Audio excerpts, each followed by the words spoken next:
On this module, I want to talk about the differences between leadership and management. But in order to do that, we first need to understand what leadership is and what is management. And quite often when we run this as an exercise on the public course, people will tell me, oh, we don't need to do this, we already know. And when we go through their answers, what we see often is that a lot of the activities they put down as leadership is actually management activities, because they confuse leadership with what a leader does. And leaders both lead and management. But if we want to improve our leadership, we need that clear delineation between the leadership activities and the management activities. Because when we've got the clarity of what leadership is, we can start to work on each of those components and look to improve it. So what I'm going to ask you to do is take a few minutes and write down 5 to 7 actions, activities that you think make up leadership and those that make up management. So hit the pause button, and when you've completed it, come back and I'll start on giving you the definitions of leadership and management that I use most commonly.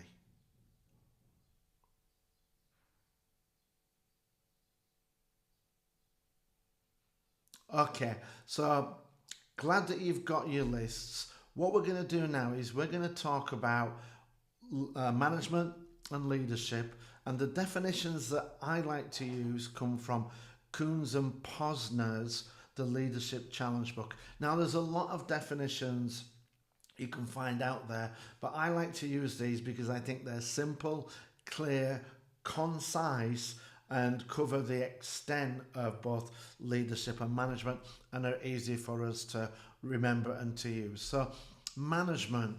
Poons and Cosner see management as planning, directing, controlling, organising, monitoring and reporting. Management is about the execution of the projects, the initiatives, the running the departments, whatever it is we are doing as leaders. It's about the processes. It's about the doing and doing it well. And I say that because one of my favourite definitions of leadership and management comes from Peter Drucker. And Peter Drucker says management is about doing things right, whereas leadership is about making sure we are doing the right things. So management, it's about execution, it's about processes and making sure that we are doing the right things, that we have the right plan in place, that we have the right controls and the right level of reporting so we can monitor our progress and make whatever changes we need to make sure we continue on the journey towards our goal. Now, leadership under Coons and Posner has 5 key components: modelling the way, inspiring a shared vision, challenging the process, enabling others to act, and encouraging the heart. Now, I know you might be thinking this list looks short, but actually this is what leadership is. This is leadership boiled down to its absolute fundamentals. And if you can improve in each one of these areas, you will become an excellent leader. Now, I want to just go through each of these in a little bit more detail, share some examples, and give you a little bit more information about them, because these are going to form a lot of what we are going to look at improving as we go through this course. So the first one is model the way. Leadership defines culture. We have to not only talk the talk, but we have to walk the walk. We have to model the behaviours and values that we want everybody in our teams, organisation or company to exhibit. People will listen to what we say, but they will copy what we do. So we need to make sure we are a role model for the type of organisation, leadership, culture and values that we are looking for. We also need to inspire a shared vision. We need to paint that picture of a rosy future, something that is aspiration, that is going to get our teams to want to move towards. And the more aspirational it's going to be, and the more sense of achievement, value, and benefit, both to us and to others, the more inspiring it's going to be. And I want to share with you a couple of examples, because as leaders, we have to be able to make that connection and create these visions for our teams. Now, the first one comes from when I worked with DHL.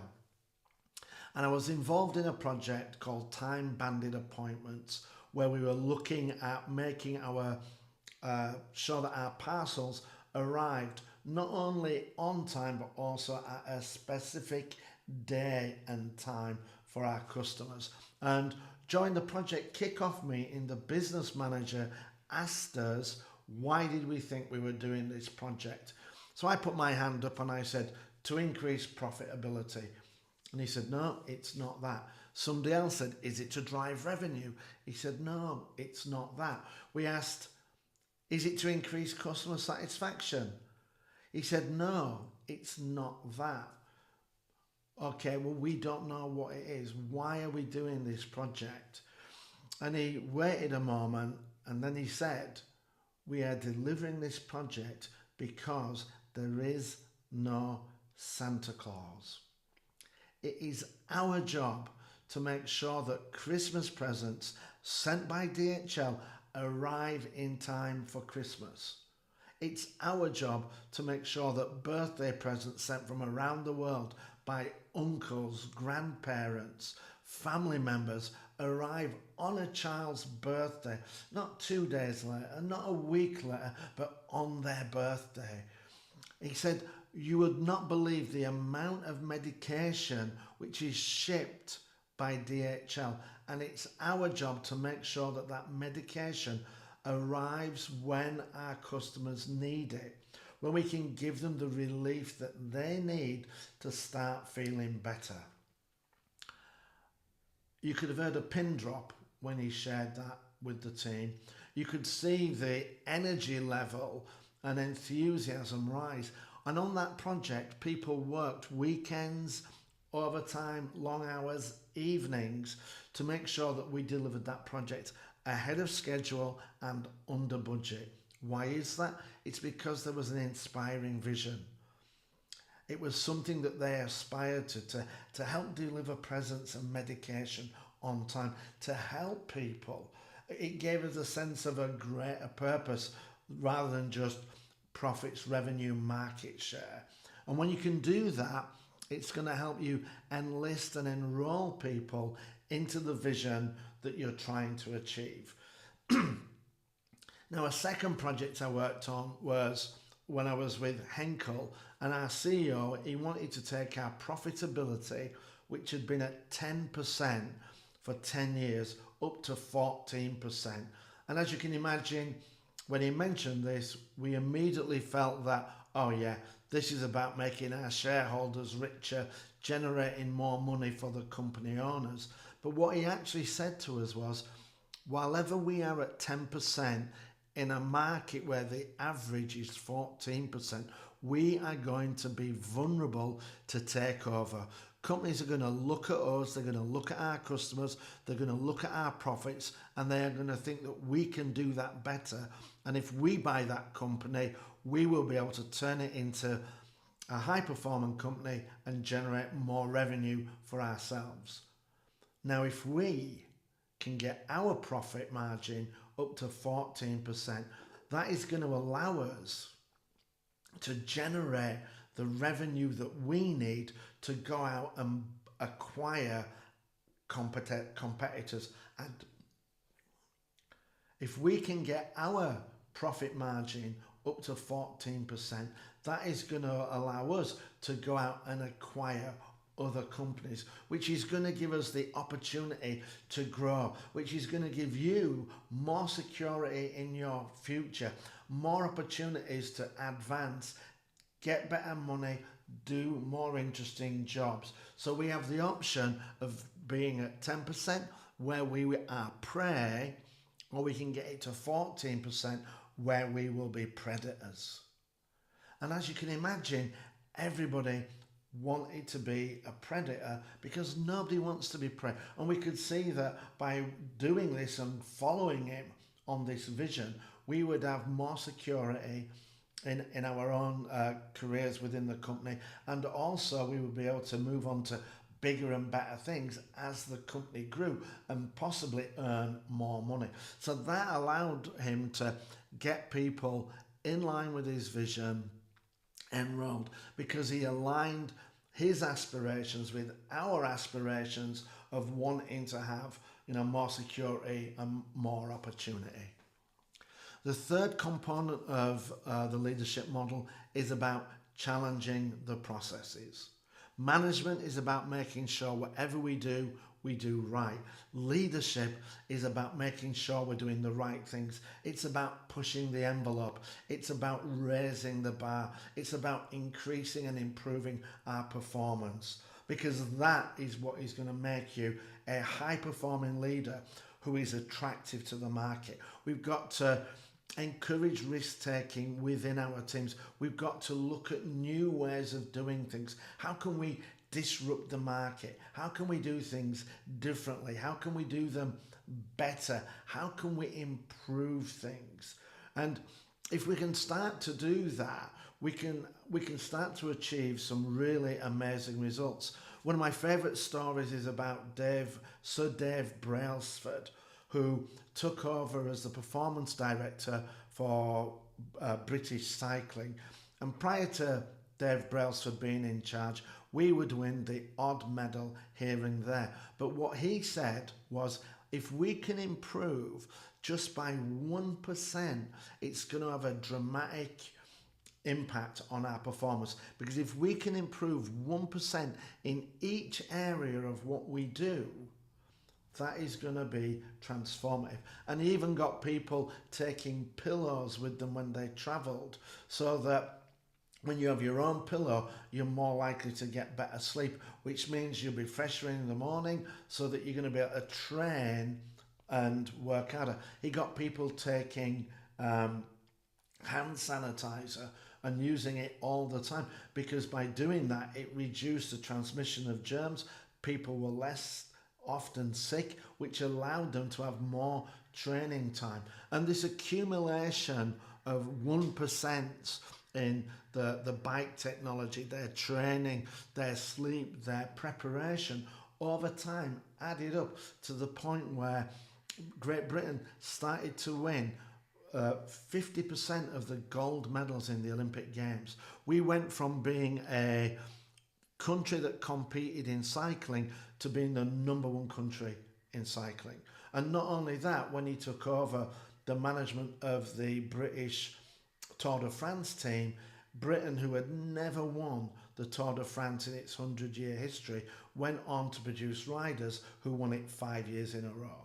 So we've got to look at challenging the process, generating those small wins, pushing the envelope, which accumulate into big successes. The next part we need to do is enable others to act. It's great that we are modelling the behaviours, that we've got this great vision, that we are challenging the process and raising the bar, but we have to give people the tools, the skills, the time, the resources that they need in order to act. If we don't do that, then they're going to become frustrated, demotivated and disengaged. The majority of times I get involved in projects that are failing, and I start to look and see how I'm going to turn it around. What I find is that the teams didn't have the tools they needed in order to be successful. And when people don't have the tools they need in order to be successful, they are not going to be confident about achieving the outcome. That's going to cause them to disengage and start leading towards failure. So we've got to empower people and enable them to act. And then lastly, it's about encouraging the heart. And we do this through two ways. One, with the aspiration side of it and creating that inspiring vision where they want to achieve something bigger and better that has a high impact. And then we do it through recognition. When we recognize people and reward their contribution, we are reinforcing to them that what they are doing is the right thing. When we celebrate those little victories, it's going to create that feeling that we are successful and we can continue to be successful. And most importantly, one of my favorite leadership quotes is, what gets recognized gets repeated. Now, you're going to hear me say this a lot on the course. What gets recognized gets repeated. And when we start recognizing people's contribution, their efforts, their success, their hard work, that is going to get repeated. And it's the repetition of those things that they do that are going to help us create high performing teams. So this is the Coons and Posner model. There are lots of other models, but I like this because of its simplicity, and it encapsulates what leadership is. It's modeling the way, inspiring a shared vision, challenging the process and raising the bar, and then enabling our teams to achieve the goals that we've set. And then with the recognition and celebration of those successes, it's going to allow us to create a high performing culture where our teams deliver sustainable success repeatedly. Now, one question I do get asked is, of all those 5 elements, which one is the most important? And the answer is all of them. We have got to model the way, create the vision, enable our teams, challenge the process, and enable them to act. And if we do that, then we are going to be a rounded leader who is going to be able to get our teams enrolled in the work that we want them to do. We're going to give them the tools to do it, and then when we recognize them, it's going to get them to continue to do those things. And if we do these 5 things well and repeatedly, it will make you a standout leader, a high performing leader. So we have to work on developing all of those skills, and over the course of this course, we are going to be looking at giving you the skills that's going to help you to do that.